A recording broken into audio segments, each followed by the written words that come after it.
Hello BookTube, it's Joshua here, and I'm going to be doing a bookshelf tour today. This is my poetry shelf here, and we are on the very bottommost shelf. With it starts with late 19th century poetry, but then it goes into the 20th century. Um, so the first is Thomas Hardy. This is a very big edition. It's a Varorium edition. Um, so it has, the poems in the middle, but then it gives you lots of. I'll try to find a page that has more. Uh, well, here we go. Something like this. The poem will be in the center, and then it'll have info about the manuscript, on the side.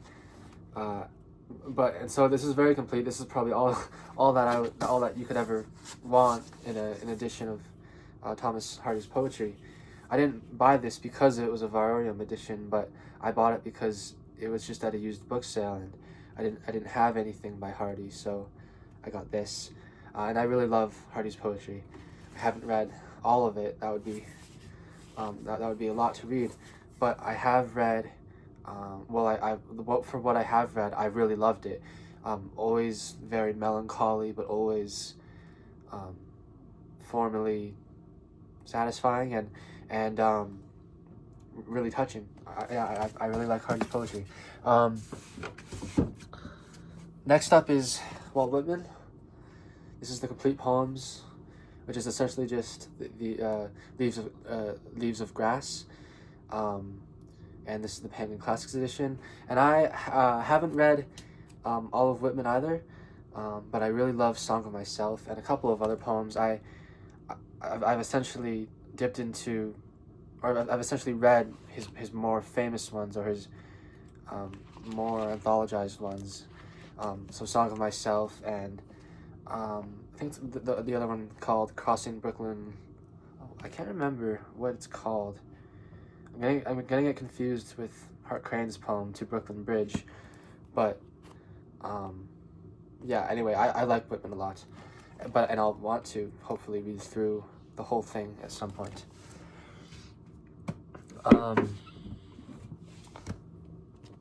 This is the complete poems of Emily Dickinson. Again, I actually don't have much experience with Dickinson, or I should say I know a couple of her poems, but then not much else. And so this is here. I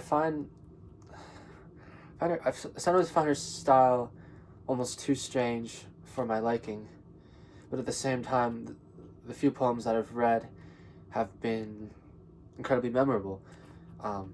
But I don't have much more to say about Dickinson. She's not a poet that I have established too much of a relationship with as yet. Next up, though, is the collected poems of William Butler Yeats.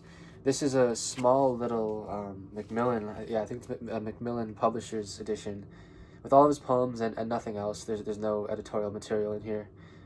Very beautiful. And I have another Yeats edition here.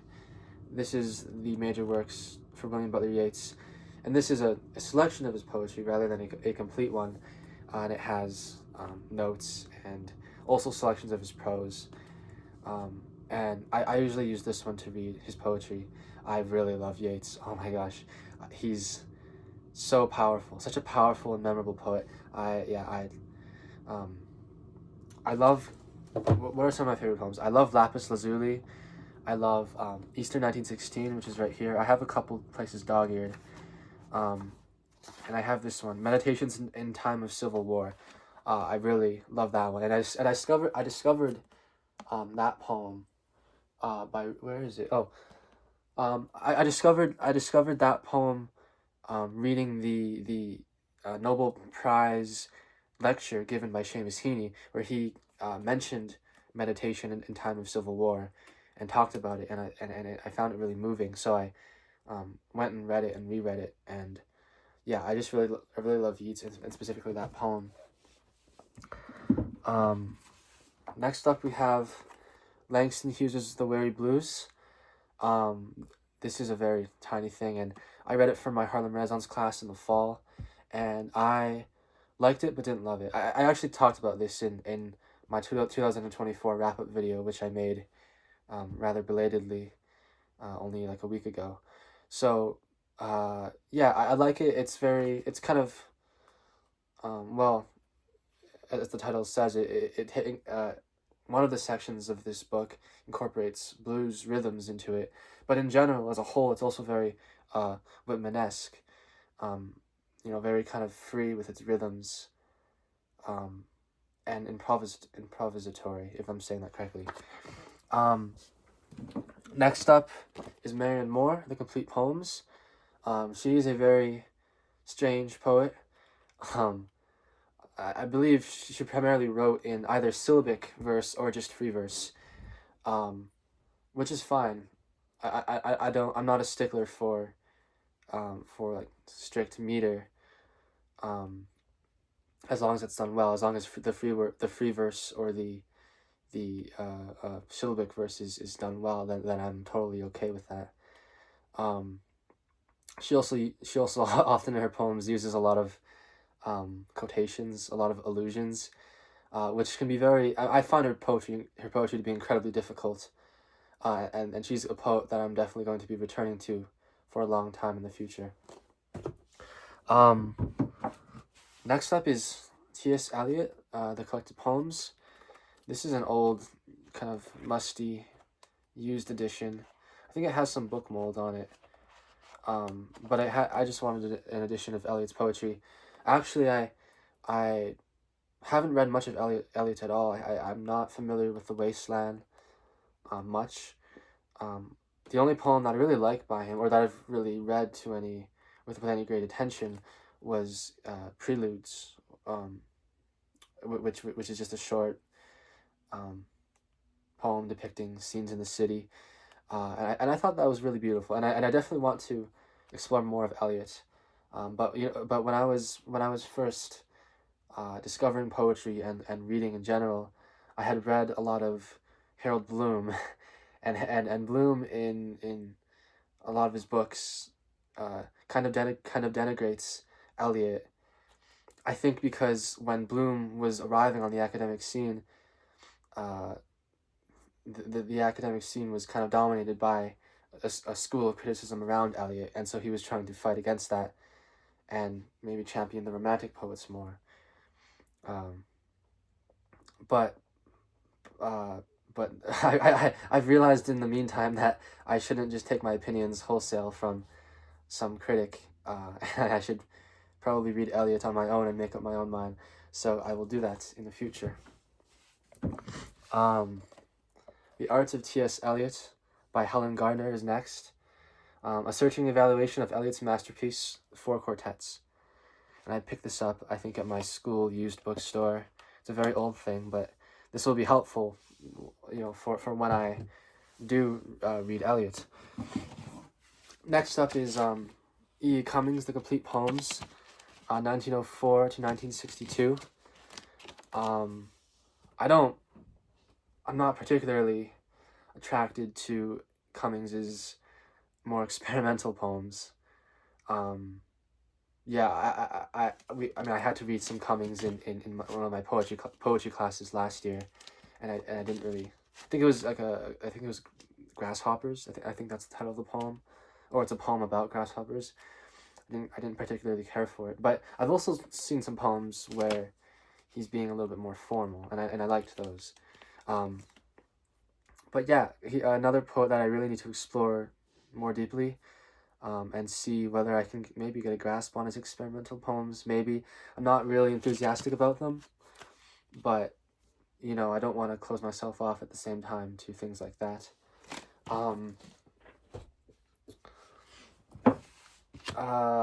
W.H. Auden, The Collected Poems. This is a huge thing, and I love Auden. I think he was so good at using formal at crafting formal verse, at using formal meters, and he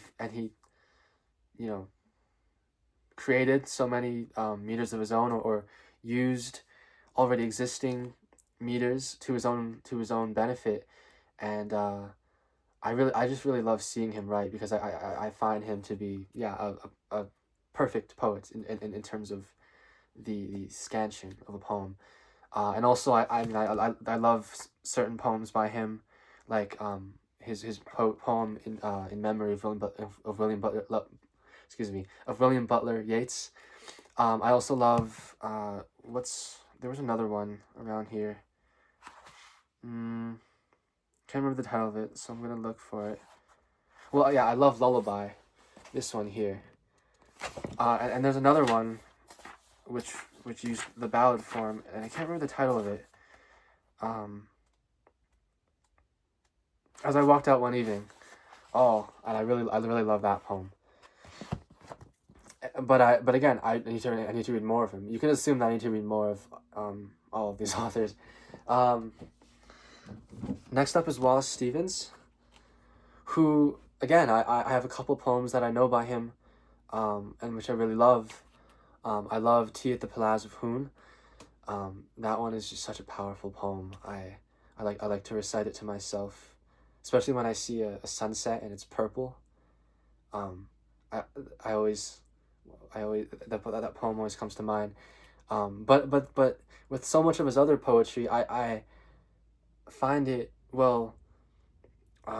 needlessly confusing. Some of it seems like utter gibberish to me. I don't know. I mean, yeah, some of it's good. Some of it I find too abstract, maybe. But again, I need to work on him. That is the thing with a lot of more modern 20th century poets. Sometimes they seem to be, they seem to make sense, and I like them. At other times they're just completely bewildering. Whereas if you look at poetry before the 20th century, it tends to be more consistently coherent. But again, I'm not counting out any of these poets. So there's Wallace Stevens. This is an Irish poet, Evan Boland. Her new collected poems. This edition was printed, I think, in the early 2000s. So it doesn't have, she died, I believe, in 2022. So she wrote more poetry after this was printed, but this is enough for me. I've read about half of it, and so far it seems like I've read about half of it and then I stopped, but I want to continue, of course. So far it seems like in the earlier parts of her career she was very traditional. She was very formal. She always used a consistent meter and rhyme, but then a couple books into her career she kind of broke out of that and started to take on a feminist lens in her poetry, and also began to write in a kind of free verse. Although, I think I read somewhere, I think it was in a Harold Bloom book, that free verse is an oxymoron. I think the word is, because verse is never technically free. The verse still has to correspond to the sentiment or the meaning of the poem, even if you're writing in free verse. And Evan Boland's poetry does that. So, yeah, I really I really like her poetry, and I look forward to reading more. This next up is Robinson Jeffers. This is selected poetry, and although I have this copy here, I haven't read much of him. I know he has a couple long poems in here, and some shorter poems, but really he's kind of a blank slate for me. I haven't read too much, so yeah, I don't have much to say about him yet. Next up, here, Ted Hughes' Birthday Letters. I got this recently over the Christmas break in a book haul, and I like it so far. With most of these poets, I don't read it front to back, but I dip in. And maybe this book of poetry would be better to read it from front to back, because it is a kind of excuse me, I'm losing my voice. It is a kind of story with the romance between Ted Hughes and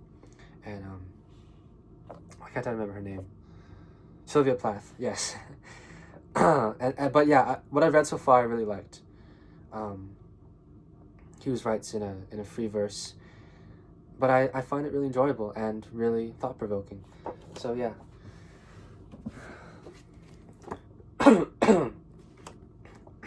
Excuse me. This is the poetry of Conrad Aiken.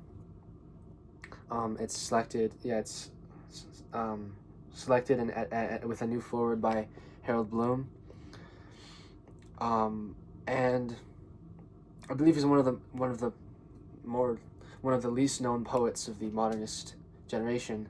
But yeah, Bloom seems to be campaigning to get Conrad Aiken some more attention. And I've again, I feel very repetitive saying this, but I've only read some of his poetry, and I like it so far. Although admittedly I wasn't blown away by it. And yeah, next up though, we have James Merrill.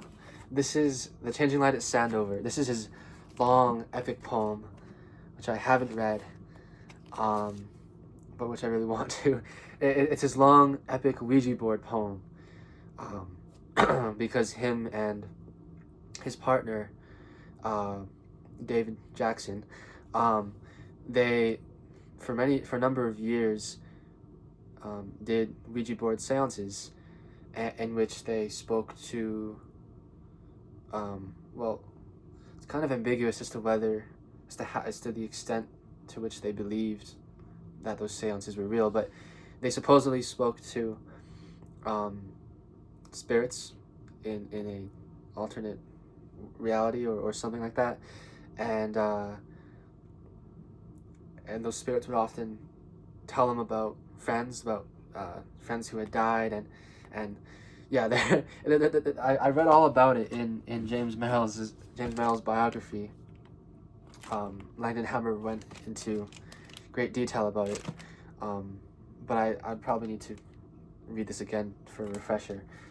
And I haven't read this poem, so I can't tell you much about it, but I'm really excited to read it. I have James Merrill's complete poetry here. This is, a big hardcover book. I took off the dust jacket, but I've read more of this, and Merrill in general is such a master of form. He's probably my favorite poet, to be honest. So yeah, I really love Merrill. Next up is Frank O'Hara. I heard about Frank O'Hara from Steve Donahue's channel, but I haven't read. This is a complete poems edition in a trade paperback, but I haven't read much of him. I did read the introduction written by John Ashbery, but I don't know what else to say. I've sampled some of his poems and I've been confused by them, but hopefully I'll learn to like his poetry, or hopefully once I read him more, I'll be able to actually gain a better appreciation of him. Next up is this is the last book in the shelf, and this is kind of just randomly here. It's not 20th century, but this is 1,000 Years of Irish Poetry. And this was, let's see, who was it edited by? Edited by Kathleen Hoagland. And so this is a good companion to the other Penguin Book of Irish Poetry that I have. And so I can compare these two. Well, actually, I have read a bit from both of these two, and so far I like this one better, at least in the earlier section, in the ancient Irish section. I like the translations here better, whereas these ones don't. These ones aren't as good for me, but we'll see. I'll keep on reading and report back. But yeah, that is the bottom of my poetry shelf. Sorry that I couldn't say too much about the poets, but yeah, I mean, I hope you guys found it interesting seeing what was on my shelf. And next up we'll have this white shelf here. And yeah, so we're moving out of poetry. We're moving into lots of novels, lots of random works. Sorry, I'll end the video before my throat completely goes. Goodbye.